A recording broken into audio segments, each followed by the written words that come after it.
Assalamualaikum warahmatullahi wabarakatuh. Nama saya Farah Abu Bakar dari kelompok 10 Perilaku Kesehatan. Pada kali ini akan membawakan materi tentang perilaku pencarian pelayanan kesehatan bagian 2, yaitu melanjutkan dari pertemuan sebelumnya.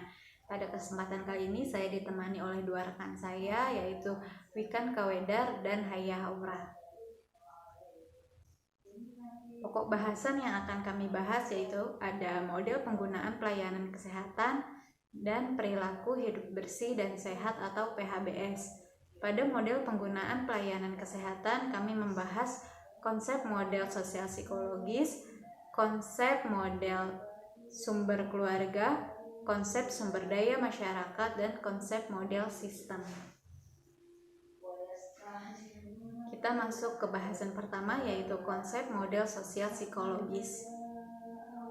Di sini ada beberapa pengertian sosial. Yang pertama ada asal katanya dari sosius yang artinya kawan atau teman, dan ada pendapat Ranjabar tahun 2006.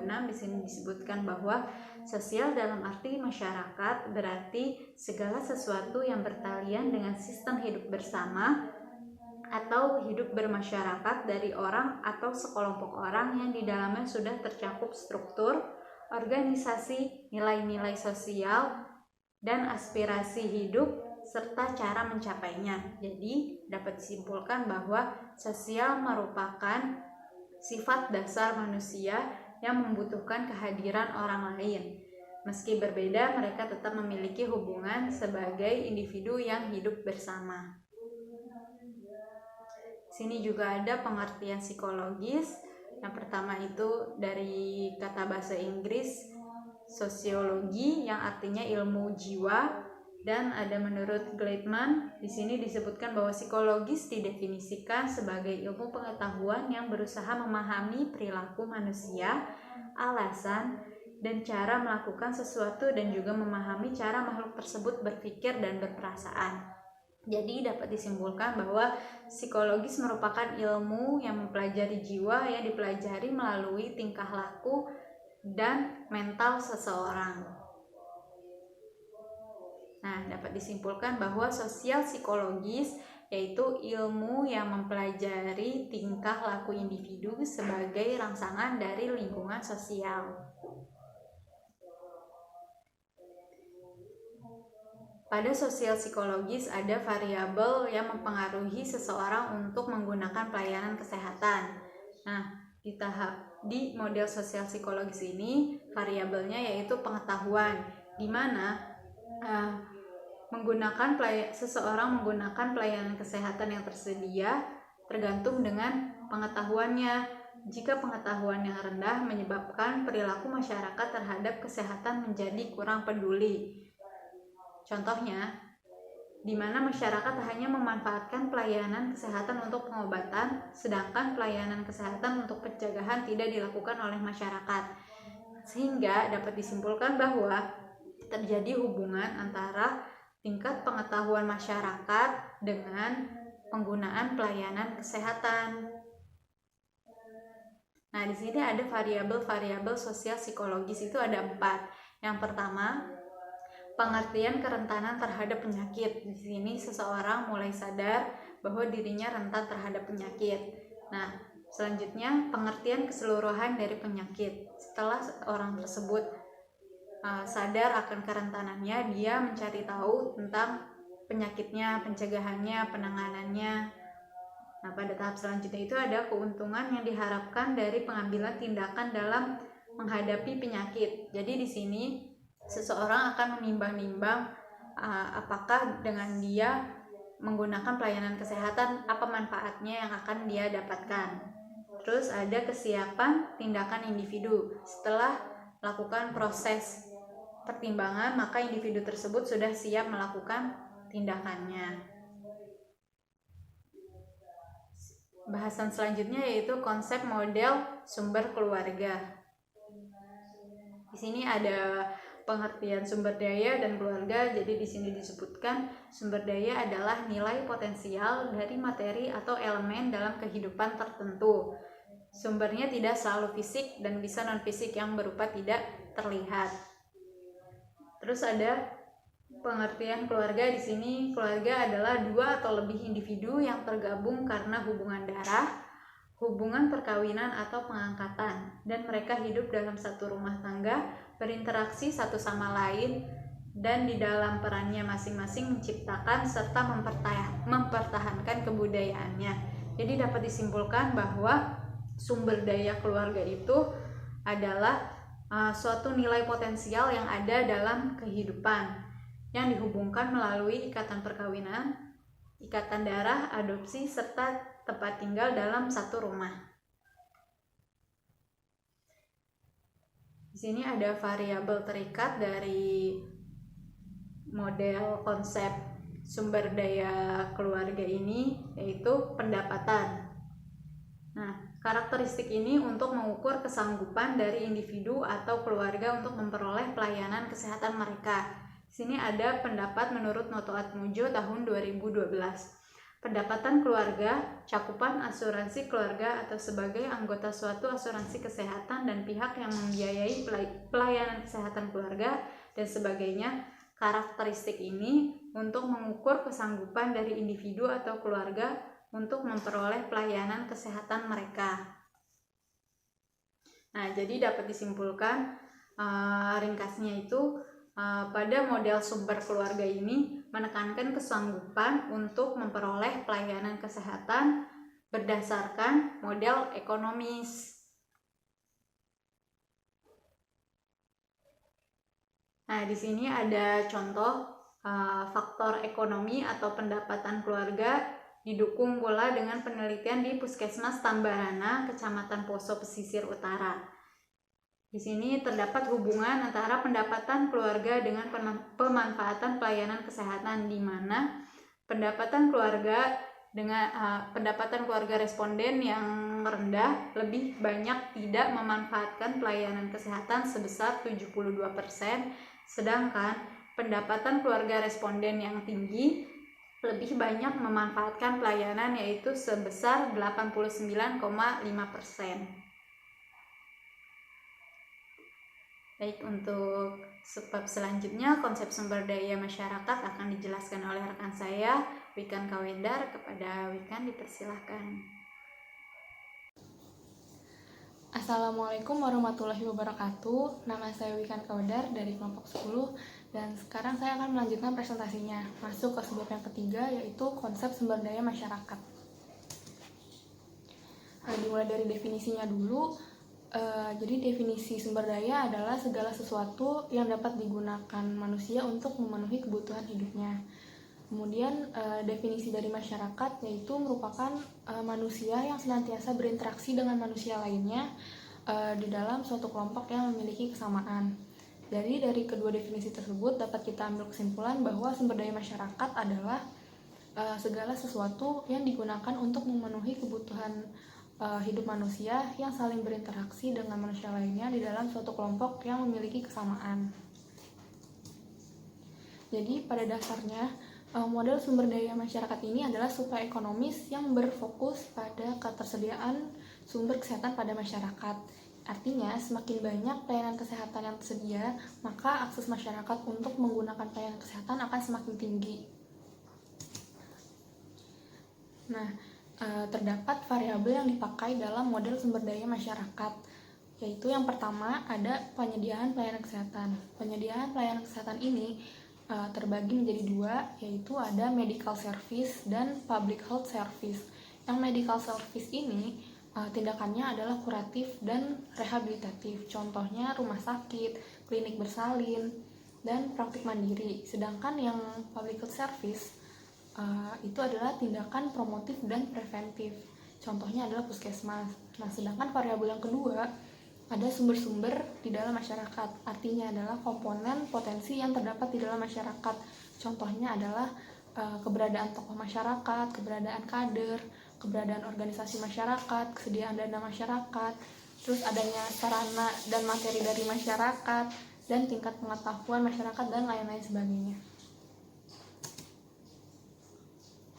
Jadi berdasarkan kedua variabel tersebut dapat kita ambil alternatif, yaitu dengan adanya UKBM atau unit kesehatan berbasis masyarakat seperti posyandu, Polindes, Poskesdes, dan lain sebagainya yang bertujuan untuk menyediakan sumber pelayanan kesehatan pada masyarakat sehingga akses masyarakat untuk mendapatkan pelayanan kesehatan akan semakin tinggi karena semakin banyaknya pelayanan kesehatan yang tersedia. Masuk subbab yang keempat, yaitu konsep model sistem kesehatan. Definisinya dulu, menurut KBBI, sistem itu adalah seperangkat unsur yang secara teratur saling berkaitan sehingga membentuk suatu totalitas. Nah, menurut Rini 2015 menyatakan bahwa model ini mengintegrasikan model demografi, struktur sosial, sosial psikologis, sumber daya keluarga, dan sumber daya masyarakat, yang mana model-model ini sudah dibahas di pertemuan sebelumnya menjadi suatu model yang lebih sempurna, sehingga apabila dilakukan analisa terhadap penyediaan dan utilisasi pelayanan kesehatan, maka harus dipertimbangkan semua faktor yang berpengaruh di dalamnya.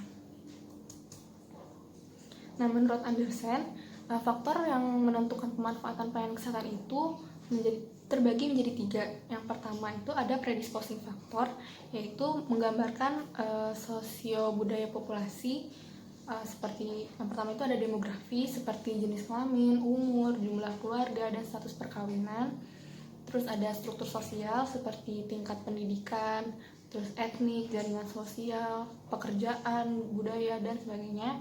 Terus kemudian ada keyakinan kesehatan atau health belief, yaitu meliputi nilai yang berhubungan dengan kesehatan dan kesakitan. Terus seperti sikap terhadap pelayanan kesehatan dan pengetahuan terhadap penyakit. Variabel yang kedua itu ada enabling factor, yaitu sumber daya yang dimiliki seseorang sehingga seseorang itu mampu untuk melakukan tindakan. Yang pertama itu ada sumber daya individu atau keluarga, seperti penghasilan keluarga, keikutsertaan keluarga dalam asuransi, jarak, dan kualitas hubungan sosial. Kemudian ada sumber daya masyarakat, yaitu ketersediaan fasilitas pelayanan kesehatan dan sumber daya manusia di bidang kesehatan. Faktor yang ketiga yaitu ada need factor atau kebutuhan. Yang pertama ada perceived need, yaitu penilaian keadaan kesehatan yang paling dirasakan oleh individu. Terus ada juga besarnya kekuatan terhadap penyakit dan hebatnya rasa sakit yang diderita oleh individu. Kemudian yang kedua ada evaluative need, yaitu penilaian akan jenis dan jumlah pelayanan kesehatan oleh pemberi pelayanan. Kemudian masuk ke subbab PHBS di Indonesia. Yang selanjutnya ini akan dibahas oleh rekan saya, yaitu Haya Haura. Terima kasih. Assalamualaikum warahmatullahi wabarakatuh. Nama saya Haya Haura dari kelompok 10 perilaku kesehatan, dan sekarang saya akan mempresentasikan tentang perilaku hidup bersih dan sehat. Nah, seperti yang kita ketahui, Indonesia itu adalah negara berkembang yang masyarakat serta lingkungannya itu memerlukan perhatian lebih. Kenapa? Karena masyarakat sendiri di Indonesia itu masih kurang pengetahuannya tentang manfaat dari perilaku hidup bersih dan sehat itu sendiri. Nah, kalau pengertian perilaku hidup bersih dan sehat, kalau menurut Kemenkes RI tahun 2011, perilaku hidup bersih dan sehat itu adalah sekumpulan perilaku yang dipraktikkan atas dasar kesadaran sebagai hasil pembelajaran yang menjadikan seseorang, keluarga, atau kelompok atau masyarakat menjadi mandiri di bidang kesehatan dan berperan aktif dalam mewujudkan kesehatan masyarakat. Sedangkan kalau menurut Dinas Kesehatan tahun 2014, perilaku hidup bersih dan sehat itu berarti strategi untuk menciptakan kemandirian dan dalam menciptakan dan meraih kesehatan. Dan perilaku ini berdasarkan kesadaran yang merupakan hasil dari pembelajaran yang dapat membuat individu atau anggota keluarga itu bisa meningkatkan derajat kesehatannya.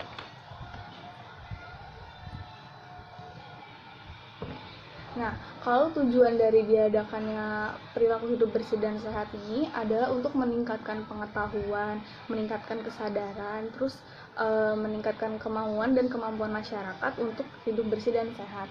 Nah, kalau misalnya manfaat diadakannya PHBS ini, itu supaya anggota keluarganya itu tidak mudah sakit, terus anaknya bisa tumbuh cerdas dan sehat, terus abis itu anggota keluarga menjadi giat bekerja karena kesehatannya itu baik, jadi dia dalam beraktivitas pun akan meningkatkan produktivitasnya. Terus habis itu pengeluaran biaya rumah tangganya itu bisa ditujukan untuk memenuhi gizi keluarga. Nah, kalau di dalam perilaku hidup bersih dan sehat itu ada 5 tatanan. Yang pertama itu ada perilaku hidup bersih dan sehat di tatanan rumah tangga, lalu ada PHBS di tempat kerja, terus ada PHBS di sekolah, ada PHBS di tempat umum, dan PHBS di fasilitas kesehatan. Nah, sekarang kita masuk ke PHBS di rumah tangga. Nah, PHBS di rumah tangga itu artinya suatu upaya pemberdayaan masyarakat di rumah tangga untuk membuat masyarakatnya mau dan mampu menjalankan perilaku hidup bersih dan sehat di rumah tangga. Nah, di dalam PHBS di rumah tangga ini ada 10 perilakunya. Yang pertama itu ada persalinan ditolong oleh tenaga kesehatan. Kalau misalnya menurut Riskesdas tahun 2018 di Indonesia itu ada sekitar 93,30% persalinan dibantu oleh tenaga kesehatan. Sedangkan persalinan yang dibantu oleh dukun itu sebesar 6,7%. Nah, alasan kenapa ibu-ibu di Indonesia itu masih ada yang memilih persalinan dibantu oleh dukun karena si dukun ini memang sudah warga di desa tersebut sejak lama. Jadi orang-orang tuh memang sudah mengenal dukun itu sejak lama, jadi lebih percaya sama si dukun itu. Dan juga persalinan dibantu oleh dukun itu memang sudah turun-temurun membudaya di daerah tersebut. Nah, kalau faktor lainnya itu didorong sama penilaian ibu-ibu di desa yang ngerasa kalau tenaga kesehatan itu kurang kompeten karena si tenaga kesehatan ini mungkin dikiranya usianya masih muda atau karena belum menikah, jadi si ibu-ibu ini mengira si tenaga kesehatan kurang pengalaman. Nah, selain itu juga didorong sama cerita bahwa ada ibu-ibu yang pernah bersalin ditolong oleh tenaga kesehatan tapi malah meninggal. Nah, jadi turunlah tuh tingkat kepercayaan si masyarakat ini terhadap tenaga kesehatan. Padahal kenapa ibu-ibu ini bisa meninggal karena memang riwayat resiko persalinannya yang cukup serius. Nah, terus selanjutnya didorong juga sama faktor pembayarannya. Jadi kalau pembayaran sama dukun itu emang nggak selalu lebih murah dari bidan, tapi kalau misalnya sama dukun itu tuh bisa pembayarannya itu bisa dilakukan secara menyicil, jadi nggak langsung. Jadi bisa dicicil, bisa diangsur gitu. Dan juga pembayarannya itu bisa dilakukan tidak dengan uang tapi berupa barang. Nah, kalau misalnya alasan ibu-ibu yang memilih tenaga kesehatan sebagai penolong persalinan itu biasanya didorong sama anggapan bahwa tenaga kesehatan dari pemerintah itu memiliki kemampuan yang baik. Nah, biasanya ada ibu-ibu yang lebih mau ditolong sama tenaga kesehatan yang memang PNS karena tadi ibu-ibu ini berpikirnya kalau misalnya dari pemerintah itu lebih bagus kompetensi kerjanya.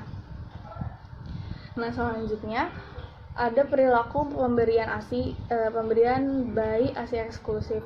Nah, kalau menurut SDKI, angka pemberian ASI eksklusif kepada bayi berusia kurang dari 6 bulan itu tahun 2012 itu adalah 41%. Nah, kalau pada tahun 2017 itu meningkat menjadi 52%.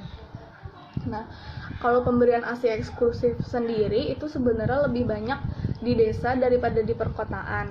Nah, kalau misalnya ibu-ibu di desa itu kenapa mau memberikan ASI eksklusif kepada anak-anaknya? Karena itu didorong sama motivasi dari bidan di desa tersebut. Jadi bidannya itu memberi motivasi kepada ibu-ibu untuk memberikan ASI eksklusif kepada bayinya.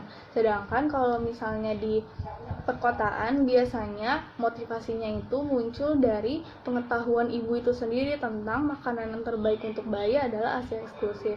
Tapi kenapa malah justru lebih banyak di pedesaan, padahal orang perkotaan lebih bagus pengetahuannya. Karena walaupun ibu di perkotaan punya pengetahuan yang cukup baik tentang pemberian ASI, tapi nggak didorong oleh dukungan dari tenaga kesehatan dan juga dari keluarga dari si ibu tersebut. Jadi persentase pemberian ASI eksklusif di perkotaan itu biasanya lebih rendah daripada di pedesaan. Nah, perilaku yang ketiga adalah menimbang bayi dan balita.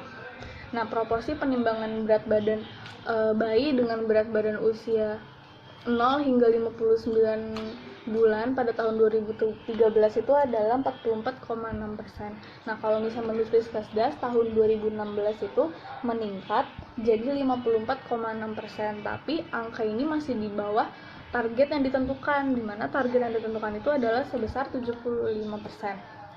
Nah, tingkat partisipasi masyarakat untuk menimbang bayinya ke posyandu itu masih rendah.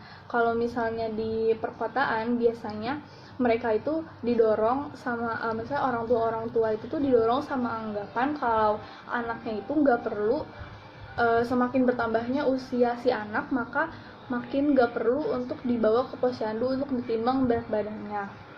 Lalu ada juga minimnya kepercayaan para orang tua terhadap kinerja si kader posyandu itu. Makanya kenapa orang tua di perkotaan biasanya jarang bawa anaknya untuk menimbang bayi atau balitanya ke posyandu. Sedangkan kalau misalnya orang-orang di pedesaan itu rendah persentase menimbang bayinya ke posyandu itu karena didorong sama misalnya status pekerjaan, terus ada jarak tempat tinggal, terus ada kepemilikan kartu menuju sehat atau KMS, terus abis itu dorongan dari dan keluarga serta dukungan dari keluarga tuh kurang.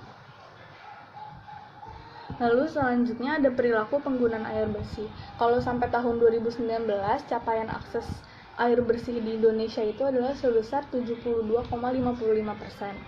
Nah, kalau masyarakat di desa Canggai itu menggunakan air sungai untuk mandi, untuk mencuci, untuk buang air besar, buang air kecil, bahkan mereka mencuci kendaraan bermotornya itu di sungai. Terus juga pembuangan akhir dari rumah tangga tuh biasanya disalurkannya itu ke si sungai itu. Sedangkan kalau misalnya perilaku penggunaan air di kota Bandung itu sudah bagus, sudah menggunakan air bersih dan juga sudah dilakukan pembersihan larva setiap minggu. Nah, perilaku selanjutnya yaitu mencuci tangan dengan air bersih dan sabun. Kalau menurut BPS sampai tahun 2016 itu capaian akses sanitasinya itu adalah sebesar 76,27%.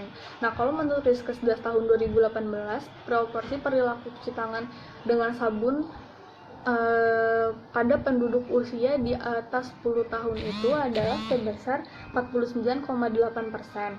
Nah, kalau menurut UNICEF, sekitar 3 dari 5 orang di dunia itu punya fasilitas cuci tangan. Kalau misalnya di Indonesia sendiri, itu ada sekitar 75,5% orang Indonesia yang jarang cuci tangan karena dianggapnya tangannya sudah bersih.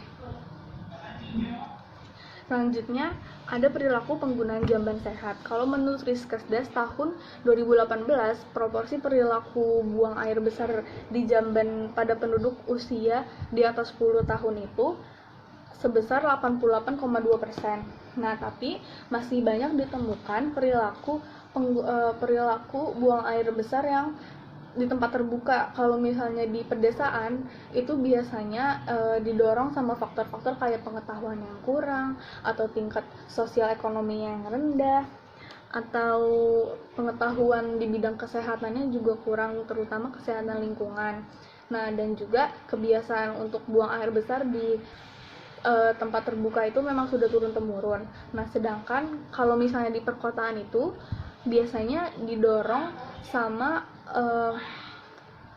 pertambahan jumlah penduduk dan pemukiman, tapi pertambahan jumlah penduduk dan pemukiman ini tidak diiringi sama perilaku penggunaan jamban yang baik. Perilaku selanjutnya yaitu memberantas jentik di rumah. Nah, kalau proporsi pemberantasan sarang nyamuk yang dilakukan di rumah tangga di Indonesia itu adalah sebesar 31,2%.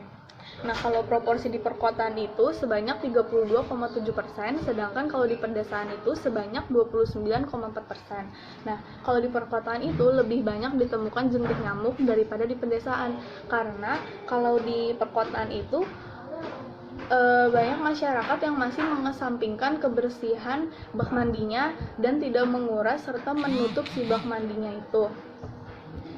Terus kalau misalnya di pedesaan itu lebih sedikit jentik nyamuknya karena masyarakatnya itu punya waktu luang yang lebih banyak daripada orang-orang di perkotaan, karena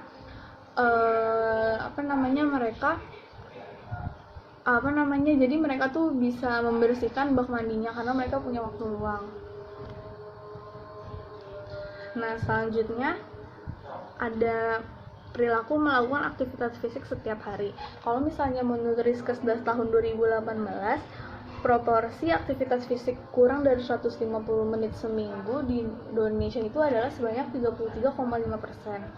Nah, intensitas aktivitas fisik di Indonesia itu lebih banyak dilakukan sama orang-orang di pedesaan daripada di perkotaan, karena kalau misalnya orang di pedesaan itu biasanya didorong sama aktivitas mereka yang harus bercocok tanam atau yang harus bertani, terus ditambah sama pekerjaan-pekerjaan tambahan di rumah kayak misalnya mencuci atau mengepel atau menyetrika dan segala macam. Sedangkan kalau misalnya orang di perkotaan itu biasanya mereka lebih banyak menggunakan waktu luangnya untuk menonton atau bermalas-malasan. Selanjutnya ada makan buah dan sayur setiap hari. Kalau menurut BPS tahun 2016, masyarakat Indonesia itu mengkonsumsi buah dan sayurnya itu sebanyak 173 gram per hari, sedangkan kalau angka kecukupan menurut WHO itu adalah sebesar 400 gram. Nah, rata-rata pengeluaran orang Indonesia itu per bulannya untuk beli komoditi makanan itu adalah sebanyak Rp525.544, dimana kalau misalnya orang perkotaan biasanya lebih banyak menghabiskan uangnya itu untuk beli makanan atau minuman jadi sama daging-dagingan. Kalau misalnya orang di desa biasanya menghabiskan uangnya itu untuk beli padi, sayur atau ikan kayak gitu. Kalau misalnya menurut Riskesdas tahun 2018, proporsi konsumsi buah dan sayur di Indonesia untuk penduduk di usia di atas 10 tahun itu adalah 95,5%. Nah, perilaku selanjutnya adalah tidak merokok di dalam rumah. Kalau menurut laporan dari Sitka, Indonesia itu punya jumlah perokok terbanyak se-ASEAN, yaitu ada sekitar 34% dari jumlah penduduk di Indonesia pada tahun 2016, yaitu setara dengan 5,16 juta orang. Nah, kalau prevalensi merokok penduduk usia di atas 10 tahun kalau menurut Riskesdas itu sebanyak 29,3%. Terus kalau di Sukabumi sebanyak 41% warganya itu masih merokok di dalam rumah. Selanjutnya itu adalah perilaku PHBS di tempat kerja. Ini adalah tatanan PHBS yang kedua. Nah, PHBS di tempat kerja itu adalah upaya untuk memberdayakan para pekerja atau pemilik sama pengelola usaha atau kantor agar tahu dan mau serta mampu untuk mempraktekkan PHBS di lingkungan tempat kerja dan juga berperan aktif dalam mewujudkan tempat kerja yang sehat. Nah, manfaat dari PHBS di tempat kerja ini adalah untuk mengurangi angka penyakit akibat kerja, terus ada untuk mengurangi prevalensi penyakit menular dan tidak menular, dan mengurangi angka kecelakaan kerja. Nah, perilaku di tempat kerja, perilaku bersih dan sehat di tempat kerja itu seperti tidak merokok di tempat kerja, atau membeli dan mengkonsumsi makanan dari tempat kerja, terus melakukan aktivitas fisik, terus habis itu ada mencuci tangan dengan air dan sabun sebelum atau sesudah beraktivitas. Selanjutnya itu ada memberantas jentik nyamuk di tempat kerja, atau menggunakan alat pelindung diri atau APD di tempat kerja, lalu menggunakan air bersih, lalu menggunakan jamban yang sehat untuk buang air besar dan buang air kecil, serta membuang sampah pada tempatnya. Selanjutnya ada PHBS di tatanan sekolah. Kalau PHBS di tatanan sekolah itu adalah tatanan PHBS yang ketiga. Nah, kalau PHBS di tatanan sekolah itu tuh bertujuan untuk meningkatkan mutu pendidikan dan prestasi belajar peserta didik dengan meningkatkan perilaku hidup bersih dan sehat. Nah, sebanyak 67,52% sekolah di Indonesia sudah dibina kesehatan lingkungannya.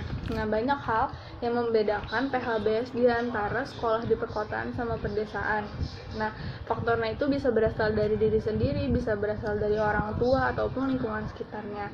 Nah, pengetahuan itu sangat berpengaruh dengan pemahaman seseorang mengenai perilaku hidup bersih dan sehat. Semakin tinggi pendidikan seseorang, maka semakin menjadikan orang itu lebih memahami dan mudah mempraktekkan perilaku hidup bersih dan sehat. Nah, kalau PHBS di sekolah itu meliputi mencuci tangan dengan air yang mengalir dan menggunakan sabun, terus mengkonsumsi jajanan yang sehat, terus menggunakan jamban yang bersih dan sehat, terus olahraga yang teratur, terus habis itu memberantas jentik nyamuk, terus tidak merokok di sekolah, lalu ada menimbang berat badan dan mengukur tinggi badan setiap bulannya untuk mengetahui perkembangan yang terjadi di tubuh kita, lalu ada membuang sampah pada tempatnya. Selanjutnya itu ada PHBS di tempat umum. Kalau di PHBS di tempat umum itu tujuannya untuk memberdayakan masyarakat, pengunjung, dan pengelola tempat umum agar tahu, mau, dan mampu mempraktikkan PHBS di tempat umum dan berperan aktif dalam mewujudkan tempat umum yang sehat. Nah, kalau perilaku-perilakunya itu seperti menggunakan air bersih atau menggunakan jamban, membuang sampah pada tempatnya, terus tidak merokok di tempat umum dan memberantas jentik nyamuk. Lalu selanjutnya ada PHBS di fasilitas kesehatan. Kalau PHBS di fasilitas kesehatan itu adalah tatanan PHBS yang terakhir atau yang kelima, di mana PHBS di fasilitas kesehatan itu merupakan upaya untuk memberdayakan masyarakat, khususnya kayak pasien, pengunjung, atau tenaga kesehatan agar tahu, mau, dan mampu untuk mempraktikkan PHBS dan berperan aktif dalam mewujudkan fasilitas pelayanan kesehatan yang sehat atau baik. Nah, sebanyak 77,02% fasilitas pelayanan kesehatan itu sudah dibina kesehatan lingkungannya. Nah, kalau perilaku-perilaku kesehatan yang ada di fasilitas kesehatan itu contohnya seperti mencuci tangan dengan sabun, tidak meludah sembarangan, terus penggunaan air bersih, terus penggunaan jamban yang sehat, lalu ada membuang sampah pada tempatnya, terus ada larangan merokok dan pemberantasan jentik nyamuk. Sekian presentasi dari saya tentang PHBS dan berakhir juga presentasi dari kelompok 10. Kurang lebihnya mohon maaf. Wassalamualaikum warahmatullahi wabarakatuh.